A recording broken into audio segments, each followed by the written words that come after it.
एरवी मतदानानंतर मतदारांच्या बोटावर लावण्यासाठी विशिष्ट प्रकारच्या शाईचा वापर व्हायचा. मात्र यावेळी अनेक मतदान केंद्रांवर निवडणूक आयोगानं शाईऐवजी मार्करचा वापर केल्यानं वाद उभा राहिला. अनेक मतदारांनी ही शाई सॅनिटायझर, नेल पॉलिश रिमूव्हरने पुसली जात असल्याचा दावा केला. फडणवीसांनी मात्र मार्करची शाई पुसली जात नसल्याचं म्हणत विरोधक मुद्दामहून निवडणूक आयोगावर प्रश्न उभे करत असल्याचं म्हटलंय. संपूर्ण प्रशासन हे सत्तेसाठी कामाला लगलेलं आहे. सर देखिए, अभी मैंने ये मार्कर मेरे को लगाया हुआ है. अब इसको मिटा के दिखाइए. देखिए कहीं मिट रहा है. देखिए आपके सामने कर रहा हूँ, कहीं मिट रहा है.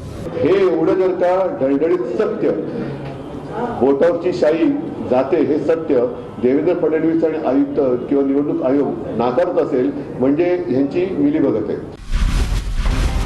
मार्करची शाई पुसली जात असल्याचा खोटा प्रचार सुरू असल्याचं उत्तर महाराष्ट्र निवडणूक आयोगानं दिलं.